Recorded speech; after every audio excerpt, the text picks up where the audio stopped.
Good evening everyone, welcome back to our channel. Today we will discuss about the structure of sucrose. आज हम sucrose के structure पे discussion करेंगे। तो देखिए सुक्रोज का जो केमिकल फॉर्मूला होता है वो क्या होता है, C12H22O11। ये होता है सुक्रोज का केमिकल फॉर्मूला। और सुक्रोज एक कैसा है, अगर मैं एग्जांपल की बात करूँ तो सुक्रोज किसका एग्जांपल है, कैसा कार्बोहाइड्रेट है, तो वो डाइसैकेराइड है। यानी कि जब हम सुक्रोज का हाइड्रोलिसिस कराते हैं तो वो किस में ब्रेक डाउन होता है, ग्लूकोज एंड फ्रक्टोज में ब्रेक डाउन हो जाता है। तो सुक्रोज को हम केन शुगर के नाम से और टेबल शुगर के नाम से भी जानते हैं, और इसको बीट शुगर के नाम से भी जाना जाता है। अब देखिए यहाँ पे जो सुक्रोज है उसके ओपन स्ट्रक्चर की बात करेंगे हम। तो आपको पता है कि इसमें कितने number of carbon items present है, there are 12 carbon and 22 hydrogen and O11। तो हम यहाँ पे क्या करेंगे कि सारे जितने भी हमारे पास यहाँ पे एलिमेंट्स हैं उन सबको बना लेंगे। तो यहाँ पे हम क्या करेंगे कि पहले हमारे पास यहाँ पे कार्बन है, तो पहले हम कार्बन बनाते हैं। तो 1 कार्बन, 2, 3, 4, 5 और ये 6।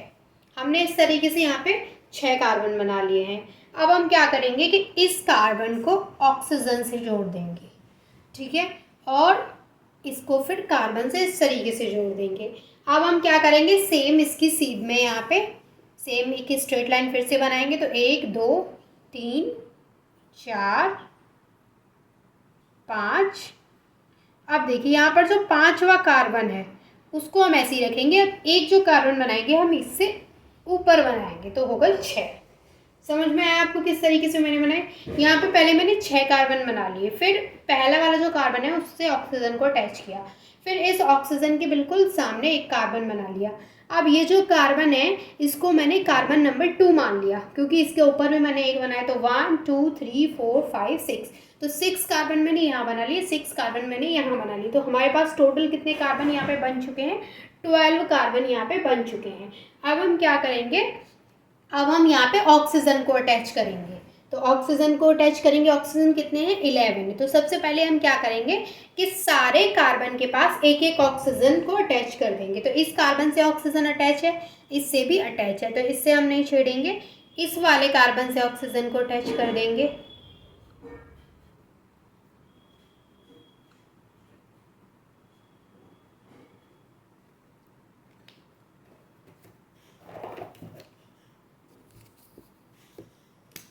देखिए इस कार्बन से ऑक्सीजन को अटैच कर देंगे, फिर इस कार्बन से ऑक्सीजन को अटैच करेंगे हम इस वाली साइड। फिर यहाँ पे सेम प्रोसेस रहेगा, ऑक्सीजन इधर अटैच करेंगे, और यहाँ पर जो ऑक्सीजन हम अटैच करेंगे वो कैसे करेंगे अभी बताती हूँ। उससे पहले हम यहाँ पे ऑक्सीजन अटैच कर देंगे। अब देखिए 1 और जो 5th कार्बन है, 1, 2, 3, 4, 5, 1 और जो 5th कार्बन है उनके बीच में हम ऑक्सीजन अटैच करेंगे इस तरीके से। यहाँ पे ये हो गया, इस तरीके से हम इनके बीच में ऑक्सीजन को अटैच कर देंगे। तो कुल मिला के ऑक्सीजन इस कार्बन के पास भी आ गई, ठीक है। अब हम क्या करेंगे कि अब हम इस वाली लाइन में ऑक्सीजन को अटैच करेंगे। तो सेम एक ऑक्सीजन हम यहाँ अटैच करेंगे, ठीक है, यहाँ पे ये ऑक्सीजन अटैच्ड है। अब हम एक ऑक्सीजन यहाँ अटैच करेंगे इस वाले साइड, फिर इस वाले साइड। अब देखिए यहाँ पर भी जो 5th कार्बन है उस पर हम क्या करेंगे, 1, 2, 3, 4, 5। जो 5th कार्बन है और जो कार्बन पहले से ऑक्सीजन से अटैच है उन दोनों के बीच में ऑक्सीजन को अटैच करेंगे। यानी कि मैं अगर बोलूँ कि ये वाला जो कार्बन था हमारा वो इस ऑक्सीजन से अटैच है, तो इस कार्बन ने जो 5th कार्बन है उसके और इसके साथ में एक और ऑक्सीजन अटैच है इस तरीके से। सेम हमारा ये वाला कार्बन इस ऑक्सीजन से अटैच है, तो यहाँ इस चेन में जो 5th कार्बन है ये वाला, उन दोनों के बीच में इस वाले कार्बन के और इस वाले कार्बन के बीच में ऑक्सीजन अटैच होगा। किस तरीके से,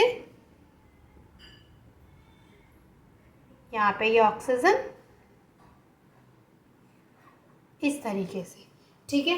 थोड़ा लाइन अगर टेढ़ी मेढ़ी हो रही तो वो आप प्लीज़ मैनेज कर लीजिएगा। अब यहाँ पे क्या होगा, ये हमने इतना ऑक्सीजन लगा दिया, अब ये वाला कार्बन अभी हमारा रह गया। अब हम इस कार्बन से ऑक्सीजन अटैच करेंगे। अब हम काउंट करके देखते हैं कि टोटल नंबर ऑफ ऑक्सीजन कितने हमने यहाँ पे बना लिए। तो चलिए गिनते हैं, 1, 2, 3, 4, 5, 6, 7, 8, 9, 10, 11। टोटल 11 ऑक्सीजन बन चुके हैं। आप देखिए किस तरीके से मैंने यहाँ पे ऑक्सीजन बनाए हैं। कार्बन बना ली है हमने, ऑक्सीजन बना लिया। अब हम क्या बनाएंगे, हाइड्रोजन बनाएंगे। हाइड्रोजन कितने हैं टोटल, 22। तो हम हाइड्रोजन बनाना शुरू करते हैं फर्स्ट वाली लाइन से। तो एक हाइड्रोजन हमारा यहाँ बना दिया हमने, ठीक है। अब देखिए यहाँ पे जो ऑक्सीजन है, हर एक ऑक्सीजन के पास एक हाइड्रोजन लगेगा, ठीक है। हर एक ऑक्सीजन के पास एक हाइड्रोजन, तो इसके पास लग गया एक हाइड्रोजन। अब कार्बन की वैलेंसी, जहाँ जहाँ वैलेंसी आपको इनकम्प्लीट लग रही है वहाँ वहाँ हाइड्रोजन लगा दीजिए। तो यहाँ वैलेंसी इनकम्प्लीट है, यहाँ यहाँ यहाँ इधर, यहाँ भी है, और यहाँ पर तो 2 वैलेंसी इनकम्प्लीट है, तो इस तरीके से, और यहाँ भी है, ठीक है। अब सेम हम यहाँ पे लगाएंगे, तो एक हाइड्रोजन यहाँ आ जाएगा, एक यहाँ, क्योंकि कार्बन की वैलेंसी कंप्लीट नहीं है, यहाँ ऑक्सीजन की, ठीक है। यहाँ हाइड्रोजन, यहाँ हाइड्रोजन, इस तरीके से, यहाँ हाइड्रोजन, यहाँ हाइड्रोजन, अब यहाँ पर हाइड्रोजन, और यहाँ पर 2 हाइड्रोजन इस तरीके से, और यहाँ पर भी हाइड्रोजन। अब काउंट करके देख लेते हैं कि टोटल नंबर ऑफ हाइड्रोजन कितने हो गए हैं यहाँ पे। तो यहाँ से स्टार्टिंग करते हैं, 1 2 3 4 5 6 7 8 9 10 11 11 12 13 14 15 16 17 18 19 20 21 22। समझ में आ गया किस तरीके से स्ट्रक्चर बनता है। ये है हमारा सुक्रोज का स्ट्रक्चर।